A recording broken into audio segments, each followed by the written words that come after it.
Good morning, Year 11 and Year 13. I'm going to talk to you this morning about your Year 11 and Year 13 pre-public exams, or mock exams as you might know them, which are due to take place from Monday the 30th of November through to Wednesday the 16th of December.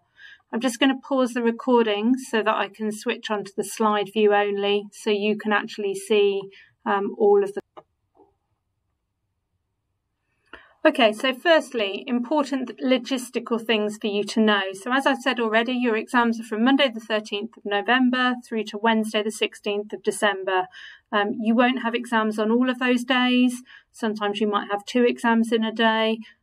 Sometimes you might have no exams in a day. You've all been emailed an exam timetable. It's really important that you don't lose that timetable. Screenshot it, save it safely away in your emails. Student reception are not able to send you a new exam timetable. It's only Mrs. Goodwin, our exams manager, and she will be busy on the days of the exams, so she won't be able to replace your timetable for you. Make sure you bring your timetable with you so that you can check where you should be for your exam. You'll feel much calmer if you're organised and you know where you need to be.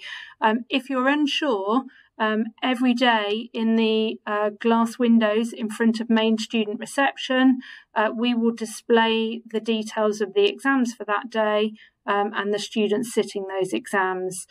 So Year 11 exams are all in the main gym and Year 13 exams are in the small gym. There are a few students who have access arrangements who are sitting their exams in other classrooms around the school, but if you're one of those students, you will already know that from your exam timetable. Okay, so on the day of the exam, if you need the toilet, my recommendation is that you plan that in to your timings so that you can go to the toilet before you go down to the exam venue and allow plenty of time so that you can get to the exam room on time so that you don't feel stressed that you're going to be late and you might miss the start of your exam. So the rules have changed about school bags. They are no longer allowed to be stored in the exam rooms. These aren't rules that we set. These are rules that are set by JCQ, who oversee the running of the exams for the exam boards to make sure that the rules are put in place. So no bags are allowed in the main gym or the small gym, and the bags now have to be left in a designated bag storage room. So for Year 11, that's T3, which is the classroom at the back of T block beneath the food practical rooms. And for Year 13, that is R3, which is the dance classroom, which is next door to the small gym where you'll sit your exams. If you don't want to leave your bags in one of those 2 rooms, then you can use one of the student lockers that are located in S block. You just need to bring a padlock, either a key or a combination lock, so that you can secure your bag in one of those lockers. Both T3 and R3 will be supervised while students are dropping their bags off and collecting them, and they will be locked securely throughout the exams with no one going in to ensure that anything left in there remains safe and secure. So there are 2 potential exam sittings in a day. So the first set of exams start during period 1 and go into period 2, or they actually start during mentor time.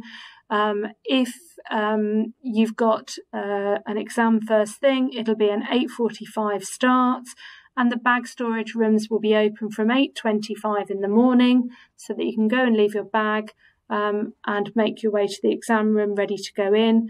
The bag storage rooms will be locked at 8:40. Once you've dropped your bag off in the bag storage room, go straight to your exam. You need to be at your exam 10 minutes before the start time of the exam. So if you've got an 8:45 exam, you need to be outside the small gym or the main gym by 8:35, ready to be let in by the invigilators. If you've got an exam period 3 going into period 4, then those exams will start at 11:25. and the bag storage rooms will be open from 11:05 so that you can leave your bag. They'll be locked at 11:20. Again, drop your bag off, go straight to your exam room so you're there ready for 11:20 for the invigilators to let you in. I'm going to talk you through various bits of conduct in the exam. As I've already said to you, we do not set these rules. Some of the ones to do with COVID, the first couple with hand sanitizer and face coverings are things that the schools put in place to keep you safe and to keep the invigilators safe. But all of the other rules and regulations that I'm going to talk you through are set by the exam board, and we have to adhere to those, and you as students sitting exams have to follow those rules and regulations. So hand sanitizer, there will be hand sanitizer stations outside both the small gym and the main gym. We'd like you to sanitize your hands before you enter the exam room using the sanitizer dispensers that you'll find there, or if you'd prefer, you can of course bring your own bottle of sanitizer and use that, and we'd encourage you to do that. Face coverings. So you have to wear a face covering from the moment you enter the exam room until you're instructed by the lead invigilator, who'll be reading out the instructions, that you can remove the face covering, and you won't be allowed to remove it until just before the exam is about to start, and they will actually instruct you and tell you exactly when you can remove it. At the end of the exam, you have to put your face covering on when they instruct you to do so. So they'll tell you that your time is finished, please put your pen down, and then they'll ask you to put your face covering back on. And you need to keep that face covering on then whilst the invigilators collect the exam papers in and until you have left the room and collected your bag. You need to wear that face covering when you go to get your bag from the bag storage room and when you drop your bag off in the bag storage room. Next point I want to talk to you about is talking. The rules are really, really clear that you cannot talk from the moment you enter the exam room.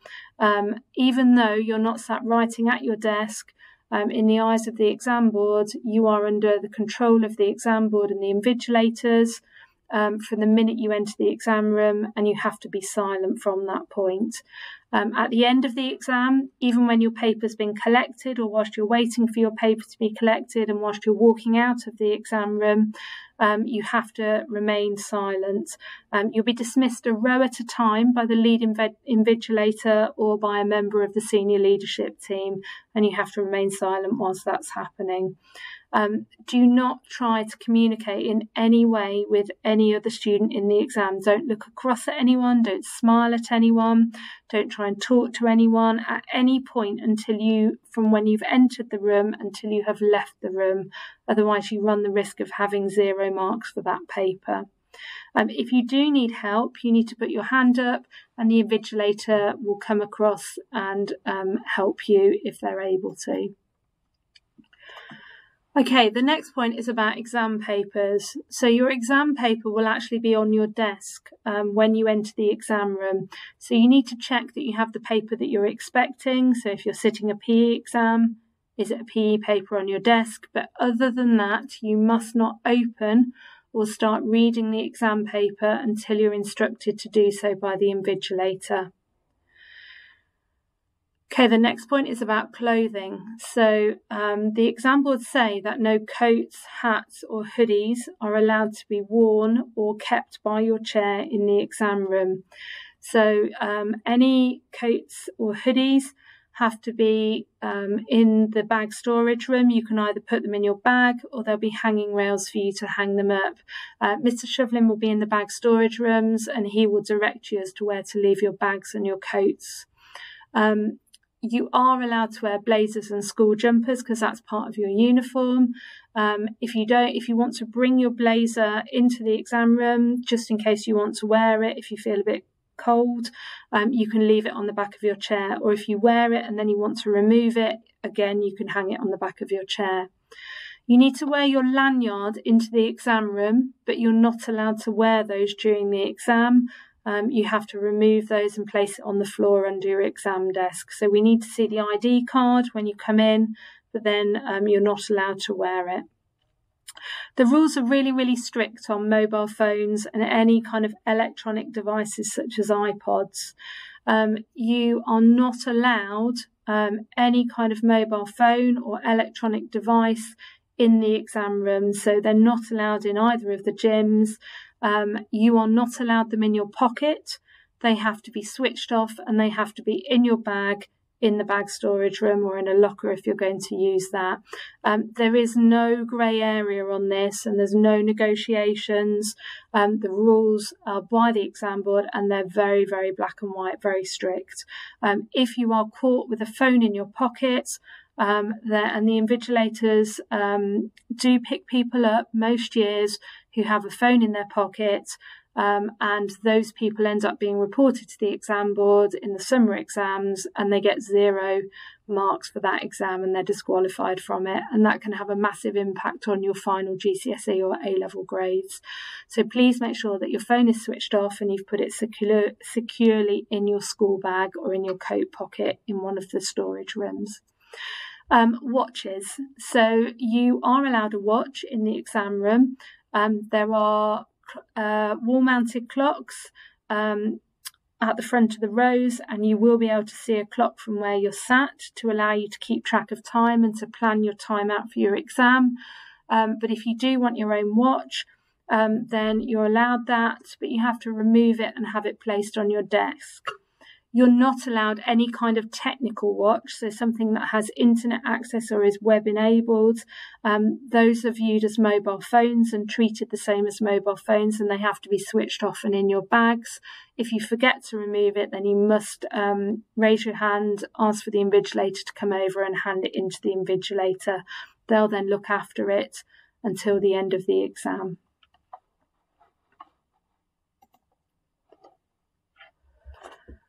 Okay, so the rules about food and drink. You are allowed to bring food and drink into the exam, but the exam boards are very clear about what you can bring in and what you can't bring in. So the only drink you are allowed is water in the exam room. You're not allowed squash. You're not allowed any kind of fizzy drink. It has to be water. And they specify that the water has to be in a clear plastic bottle with all the labels removed. You can appreciate this is all linked to instances of cheating in other schools, not at Lutterworth College, where students have been found to be writing on the back of the labels on bottles and similar things. So if you bring a drink and it isn't water or it isn't in a clear plastic bottle, then the invigilator will remove it, they'll look after it for you and they'll return it to you at the end of the exam. If you want to bring some sweets in to suck on during the exam, then that's allowed, but they can only be boiled sweets and they have to be in a clear plastic bag with the wrappers removed. Equipment for your exams is really important, so you need to get organised with the equipment that you need for your exams in advance. Don't leave it to the morning of the exam. Sort your pencil case and your bag out the night before. The exam boards specify on the front of your paper will say that you can only write in black pen. This is because it scans better and it's clearer for the markers to see when they're marking your paper. You need to bring all the equipment that you require for the exam, as instructed by your teacher. So that if they tell you need a calculator or some colouring pens, then make sure you bring those, because the invigilators will not be able to lend you anything. If your pen broke, your black pen, then they will be able to give you a spare. But you should make sure you have more than one black pen for the exam. We won't loan calculators, so if you forget your calculator, the invigilators and the exams team won't be able to loan you one. If your calculator broke in an exam, then they will be able to give you a replacement for your broken calculator to use in that exam. So you need to listen to your teachers and make sure that if you need a calculator for maths or science, that you bring it to that exam. Any pens, pencils, calculators need to be kept in a clear plastic bag or a clear pencil case. You can buy the pencil cases from WH Smith, Amazon, or we sell them in the library. And finally, you're not allowed what the exam will call unauthorised material in the exam. you're only allowed to bring in the stuff that is meant to be there. So if you have any revision cards or any revision notes on bits of paper, make sure that you put those in your coat or your bag and they go into the storage rooms, because they won't be allowed into the exam. And if you're found with those on your person in your blazer pocket, then you could be accused of cheating. So just check your pockets before you head into the exam. Okay, I'm going to stop the recording now. I have sent your mentors a video link to a JCQ video. JCQ is the organisation that set the rules for the exams, talking further about the no mobile phones allowed in exams for you to watch. And I just want to finally wish you the best of luck in your exams. This is a rehearsal for your exams in the summer. So you need to get familiar with the experience and make sure you're following the rules and the regulations and do your very best so you know what you need to do in preparation for this summer's exams.